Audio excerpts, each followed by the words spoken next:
I guess I've always loved writing. I loved reading. I went to school when I was 4 because I have a December birthday. And so I figure I must have been 5 years old when I learned to read. And once I did, I was off and running. I was the kid who was sitting in the schoolyard on the step reading instead of running around with the kids. I just always had my head in a book. And I think that when you love to read and you read all the time, there's something where you can get really, really just lost in a book. There's something that eventually calls you and says, I wonder if I could do this.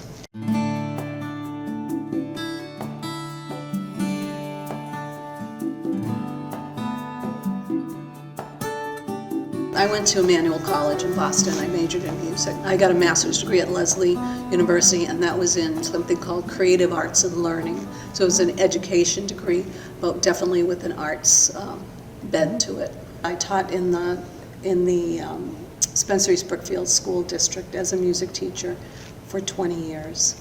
Prior to that, I taught at Packagug Community Music School in Auburn for 24 years, actually overlapped with my time in Spencer. So when I was working at Packagug Music School, we needed to do some kind of a fundraiser. So this was back in maybe 1980, I don't know, sometime in the 80s, the mid-80s. And so I said to the director, how about if I get some of my friends together, we'll do like a little cabaret. We'll do it down the basement of the church. And so my friend Richard Moreau, who used to work at our Mary Queen of the Rosary, so some local people might know him. He's a singer and was a good friend of mine. And we got some other friends and we put on a little, musical review kind of thing. Well, people liked it so much that we started doing it every single year. And many times we did it with one composer's music. We did a Cole Porter show, there was a Gershwin show, there was Rodgers and Hart, all that like American songbook music, beautiful music. It's still my favorite kind of music to sing or to listen to. Big band, we did a big band show once. So I did that for 18 years. I taught for well over 30 years, and I retired in 2020, right as everything, just at the end of the school year when everything shut down. I started writing, I took a couple of correspondence courses. I had a busy life. I had a lot of jobs. I did a lot of performing when I was younger. As a matter of fact, that's how I met my husband. We were cast as husband and wife in the second act of La Boheme with Salisbury Lyric Opera Company.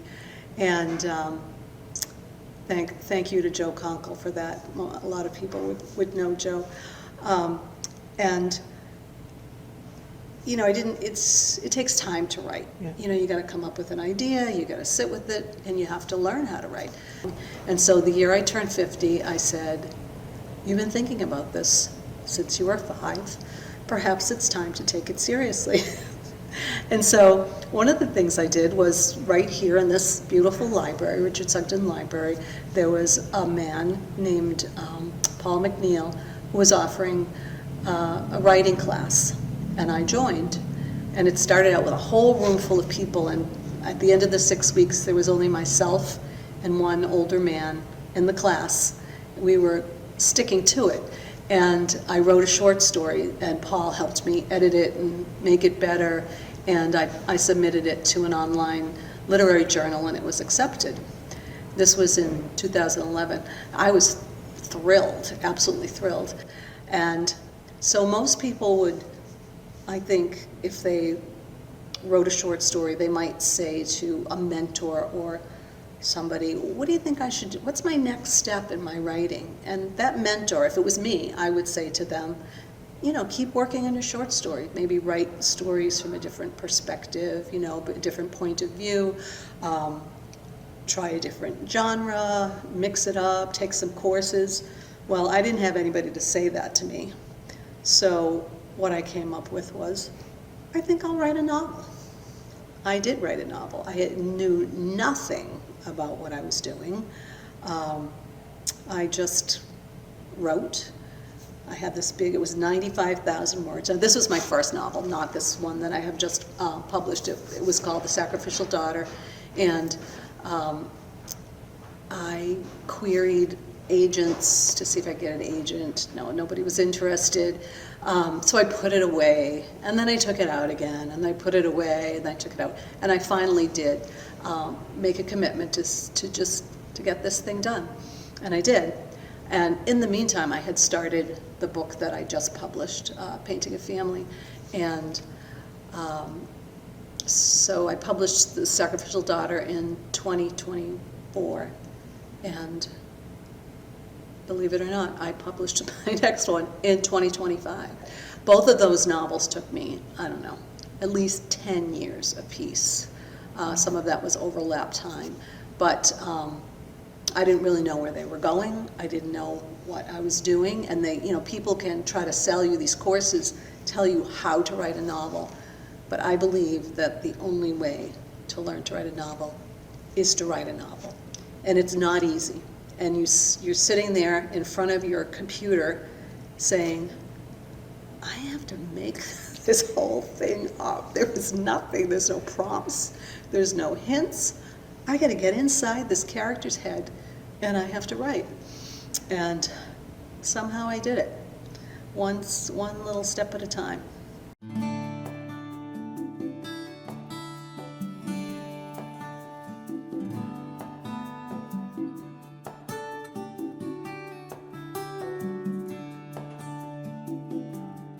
Well, my first novel is about a young woman. It's The Sacrificial Daughter. She's the daughter, the one in the family who everybody expects her to stay and live with the mother until the mother dies. She's 35, her mother's 75. She's getting sort of difficult. And now that I'm getting closer to that age, I realize now that's young. Nobody gets difficult at 75. Also, the kind of subplot of the story is that she has an opportunity to travel to China with her friend and her husband and their adopted daughter. And that's something that I actually did in 2010. My sister and her husband have an adopted daughter who is now 25.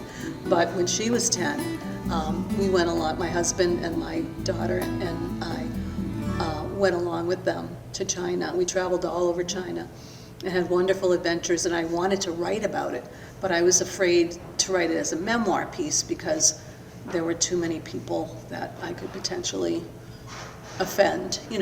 Nobody, you could just say, well, my hair didn't look like that, So everybody I traveled with was close to me, and I thought, well, let me work it into a novel. So I had this idea about this young woman, and then I had this idea of a trip to China, and I thought, somehow I made it work. I joined a writing group. It was the first writing group I was in. It was in Holden, and the woman who facilitated it is I'm in another group of hers online now on Zoom. She was great. She was just always encouraging, and she came up with ideas. She came up with an idea for one of the characters. She said, why doesn't she meet a Chinese American man while she's there? And all of a sudden I thought, well, that's a great idea. And it just took the novel, and it really helped me to find another way to get to the end, because I really wasn't sure where it was going to go. My second novel, it started out with a mother and 5 daughters, but I had some early readers who said to me, there's too many girls in the story, it's too many characters to keep track of. So I took out the chapters I took the most expendable of the daughters that I didn't have as much written about. So it ended up with 4 daughters. Now, I grew up in a family of 4 daughters, and in my novel, the 3rd daughter is the problematic. I mean, she's difficult. I mean, she has some problems, and or she gives her mother a very hard time, and a lot of things happen to her. And I'm number 3 in my family, and none of these things happened to me. I did some flashback chapters to the early life of the main character, and some of the things that happened to her were not, I didn't use exact characters or exact situations, but there were some things that I experienced. And Jane, the mother in the book, was an aspiring artist, and I was an aspiring singer. That's what I wanted to do. So I kind of tapped into her feelings and just changed it to a visual artist rather than a musician.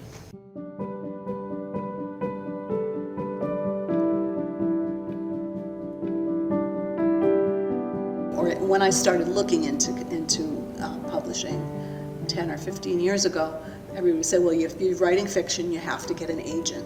So I had done the, querying agents, and the second time around, I did get a couple of agents who read my book, the manuscript, but they gave me some suggestions, but they did not offer to represent me. Well, I chose to use a hybrid publisher. It's the publisher is White River Press out of Amherst. And the reason I used them was because my friend Ed Laundergan, who's another local author, he had his last book published by them, and I had read his book. We were in a writing group together, and I had read his book along the way and given him comments and stuff. And then when I went back and read the finished product, I just couldn't believe how it had been pulled together and improved, and it was really nicely done. I loved the way it looked. I liked the way it felt. For some reason, that's important to me. White River Press does vet. They have a team who read your manuscript and say yes or no. And the team is the publisher. There's an excellent editor. There's a wonderful graphic artist who did the cover and designed the interior of both of my books, and then a proofreader. And they work together, and the publisher keeps everything on a timeline. The thing is, I pay for the hourly rate of these people working. But honestly, I have no desire to watch YouTube videos and learn how to do all this technical stuff. It doesn't interest me. I don't want to do that. So this worked out very nicely for me, and I will probably never in a million years earn back what I put into it, but I didn't write books or publish books to be a star or to make a lot of money. I just had stories that I wanted to tell, and I want them out in the world. I want them in libraries. I want them in, I want people to read my book and enjoy it.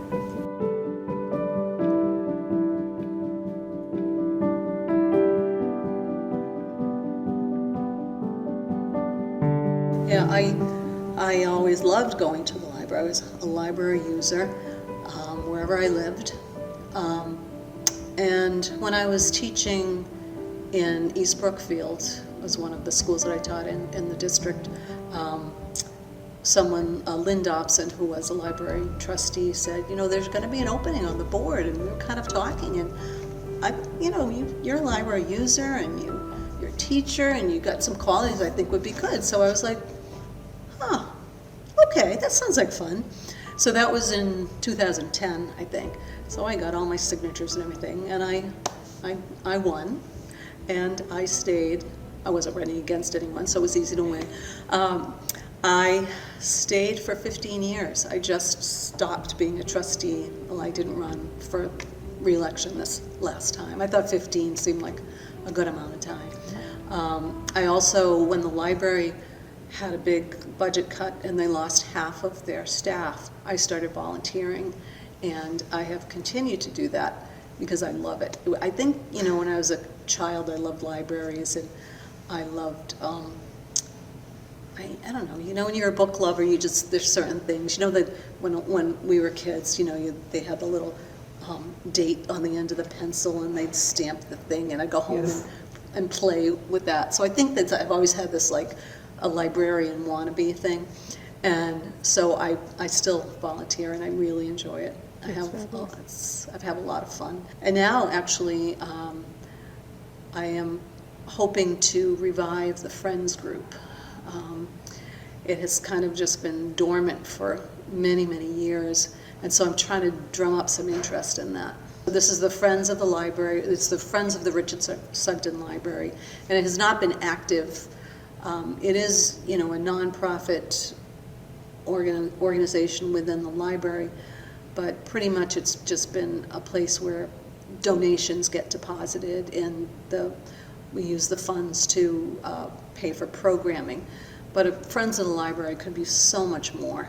It could be advocating for the library, it could be volunteering, it could be raising money, helping with big events for the town, and talking up the library, letting people know what great things are here, what wonderful programs, we have a great staff, and so it just seems like a natural next step for me to do that.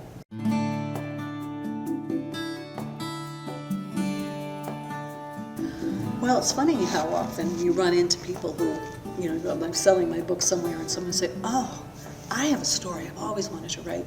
And what I say to them is, just write it. Sit down on your computer or get one of those legal size pads. That's actually a good way to start. Grab a pen and just start writing. Don't reread, don't edit as you go along. Just write. Just put it aside and go back to it. And then take it to somebody who knows about writing and say, what do you think? And hopefully they will encourage you. And you just get it out on paper, and then there's so many people that can help you. There's writers groups. I would highly recommend, if you want to write, that you join a writers group, because I think that is why I got both of my novels done, because I submitted chapters or parts of chapters to the group, and they critique them and encourage me to keep on going. And that's huge, because if writing is a very solitary act, and if you're really and truly just sitting in your study with your computer and then maybe watching YouTube videos or getting advice from people online, for me anyway, that doesn't really do it for me. It's important to be with other human beings and community. A lot of selling books is making connections in the community, getting your local librarians and booksellers to know you and like you and build up goodwill, and then they help to get your book out there into the world. So my book locally is at Brookfield Orchard. They have a little local author section. A new place that just opened up in Brookfield called Post Road Trading. She also has a really nice local author section. Tide Pool Bookshop in Worcester, which is a beautiful, beautiful shop. A Great Notion in Auburn, which is just a little family business run by a very sweet young woman. And it's also now at Root & Press in Worcester. I have a new, improved website designed by Doug Lufkin, who was my graphic designer for the books. And it's maryanneslack.com, very easy to remember. And on that has my biography. It has, you click on the pictures of the books, it brings up all the places where you can find them, and ordering links. There's several ways you can order it. And there's also a short story on there, a place to contact me if you're interested. Well, if you do read my book, and you can get it here at Richard Sugden Library, you can order it. You can order it through Amazon, Bookshop. I think there's a couple of other Books A Million. You can order it there. If you do read it and you like it, please consider putting a review on Amazon. It's actually very easy to do. So if you don't mind, you don't have to be Hemingway to write a review. You just, a couple of lines, rate it with a star, hopefully not just one star. And that's it. And I'd really appreciate it if you would do that.